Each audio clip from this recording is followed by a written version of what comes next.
अशरफ वानी साहब, हम लोग नेशनल कॉन्फ्रेंस का जिक्र कर रहे हैं। मैं आपसे ख़ास तौर पर वैली में और ओवरऑल पूरे जम्मू कश्मीर में नेशनल कॉन्फ्रेंस की इस समय पॉलिटिकल पोजीशनिंग क्या है, लीडरशिप को लेकर किस तरह के सवाल हैं और कौन से मुद्दे हैं, कौन से बड़े चेहरे हैं जिनके इर्द गिर्द वो अपनी व्यूह रचना कर रहे हैं, अपनी स्ट्रेटजी बिल्ड कर रहे हैं, उसके बारे में आपसे जानकारी चाहता हूं। अशरफ वानी। एक एक्सपेरिमेंट हुआ था अजीत डोवाल की सलाह पर इस गवर्नमेंट में 2014 में जो भारतीय जनता पार्टी की पार्टी आई कि हम कश्मीर अब्दुल्लाज के बगैर भी चला सकते हैं। आपने कई बार सुना होगा तीन परिवार, तो दो परिवार तो पता चल रहे थे हमें। कौन से दो परिवारों ने कश्मीर को लूटा? एक तो अब्दुल्ला परिवार सबसे बड़ा और दूसरा मुफ्ती परिवार। लेकिन तीसरा परिवार जानने में हमें काफी टाइम लगा। एक बार आखिरकार गृह मंत्री अमित शाह जी ने स्वयं कहा कि तीसरा परिवार कांग्रेस परिवार है, क्योंकि राहुल गांधी हाल ही में कश्मीर में थे।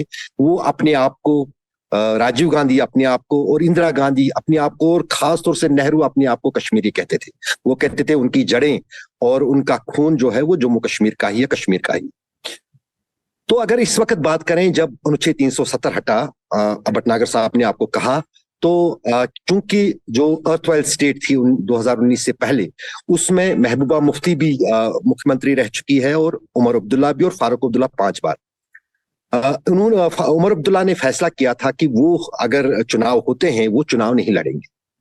आखिर फिर उनसे ये भी हमने पूछा कि क्या वजह है, वो क्यों नहीं चुनाव लड़ेंगे। कहा कि मुझे किसी म्युनिसिपल कमेटी का मेंबर नहीं बनना है, इस सरकार की हैसियत एक म्युनिसिपल कमेटी की जैसी होगी। यहां तक कि आपने भी वो देखे होंगे उनके ट्वीट्स, उनकी बातें कि मैं अपनी चपरासी की नियुक्ति के लिए एलजी साहब के पास नहीं जाऊंगा, तो उनसे इजाजत मांगूंगा। तो वो उनका तब ये था कि मैं एक स्टेट का चीफ मिनिस्टर रह चुका हूं, तो मैं यूटी का चीफ मिनिस्टर बनना मेरे लिए गवारा नहीं है। और उसी लाइन पर महबूबा मुफ्ती ने भी बात कही थी।